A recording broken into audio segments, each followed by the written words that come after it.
Let's start with the race. You drew the one hole. Do you kind of feel like it's your curse getting either the far inside or far outside post in all these big stakes races? I don't think it matters. Our running style, it doesn't matter. Well, you had promises to fill it right to the outside of you. And Yeah, but they're all to the outside of me. So well, that's true. So we don't care. I mean, luckily, I've been in a position where it mattered, before with certain horses, but with Whit's running style and his versatility, I see post position not an issue. What do you think about track surface if this weather keeps up like it is? That's something we can't change. We're going to run it. We're going to bring it, and hopefully he gets a hold of the surface and tries and comes back healthy. Well, he ran really good race in the Phoenix, and I know that was his first time taken back in a while. What did you take from that effort? I was very proud that he made that drive off of such of a slow pace. Keeneland this year early on especially was very kind to front runners, and the horses, good horses that go 22 and change and 45 and change, you usually can't catch them at most tracks, but on a track like Keeneland was favoring speed, it was extra hard, and we still came, and he brought it, and I was very proud of him. Well, he definitely brought it at Saratoga and Forgo. He got his first Grade 1 win. That was your first Grade 1 win, was it not? No, the Sea Gold and the Stephen Foster. I remember that.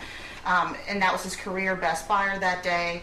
That was 7 furlongs. Do you think that 7 furlongs might be a better distance for him? I believe that 6 is, but I believe he's naturally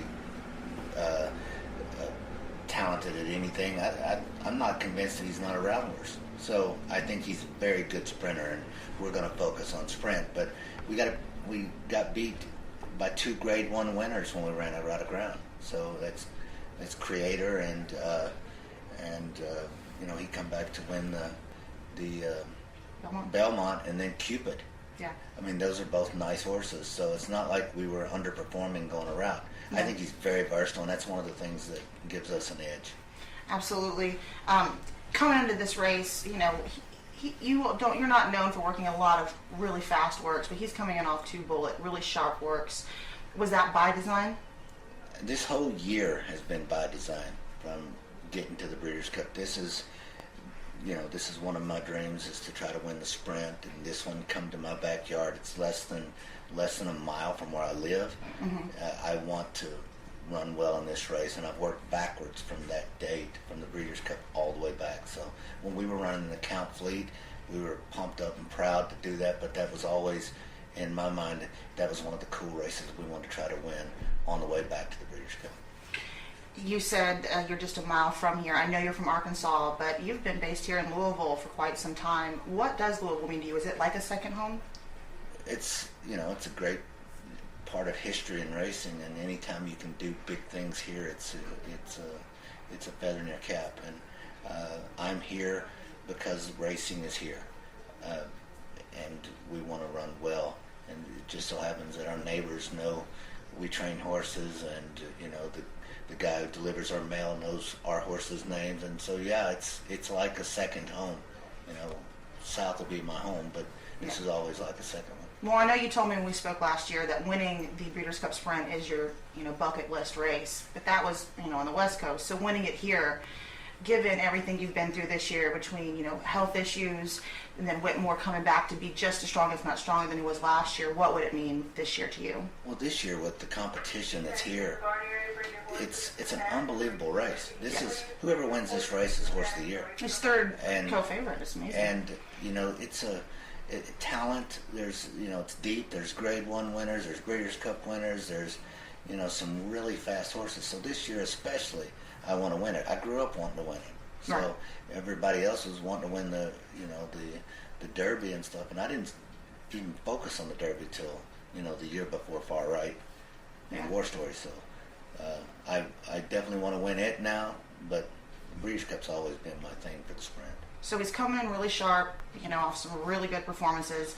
The one thing that people can see from watching his past races is he might be a little troublesome going to the gate. He likes things his own way, I guess. He likes a little kick behind him. I saw him school this morning. He seemed pretty well behaved.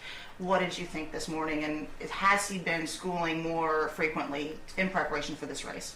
Which reactionary? He just doesn't take any smack. And if somebody tries to handle him like, say, hey, let's go do this together, he'll work for you. But if you think you're going to push him somewhere, then he's going to push back.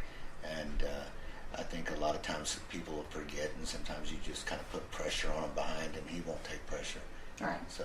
But does that ever worry you when you're sitting watching the races, like if the gate crew is going to be too much with them? Or it's not always a concern, but at the level that we're playing at, they've got the best gate crews in the country, so and the world for that. So I have a lot of faith in these guys, and anybody that handles a Grade 1 race is usually pretty good. Good.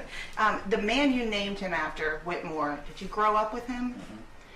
Mm-hmm. He's not going to be here, you said. I don't believe he's coming this time. He was here for the Derby. I remember that. And he brought his mom and dad, and that was a really special time. And I'm sure that he'll be watching on TV if he can. And I didn't want to give him an obligation whenever I named the horse after him. I just wanted to give him an honor. So. How the personality of your friend Whitmore and then the horse Whitmore, do they have any parallels? Both freakish athletes. Yeah. But Whitmore the human is a lot kinder. Really? Yeah. With Whitmore, he is your top money earner ever in your career. He's really catapulted you in these last couple of years, in addition to Far Right as well, and all of your other successes. But what does he mean to you and your family, really, because it's a family operation here for you? Oh, he's cool. He shows fight. He shows, wrong side of the street with pedigree. He's not the typical, blue blood, third generation performer. Mm-hmm. He just is graded on his own merit, and I love that. I see some parallels between kind of you and him as well. Do you think that's why you have more of an affinity for him? I've always got along with horses like that, and I respect him a lot for overcoming his pedigree. Let's talk a bit about you earlier this year. I know you had a bit of a health scare. Do you want to talk a little bit about what happened there and kind of where you're at now with that? I would hope that here pretty soon we'll have it where we want it, and it's a stupid disease, and luckily we found it and started working on it, but it's definitely knocked me for a loop back then, and I feel good, thank God and steroids that everything's all right now, and we're here, so we're gonna push on and keep rolling and just assume everything's gonna be fine. Well, awesome. Well, I'm so excited for you. I will be in the stands wearing my Whitmore hat for sure, and hopefully I'll be joining you in the winner's circle. That would be too cool. Too cool. Good luck. Thank you, Ron. Thank you.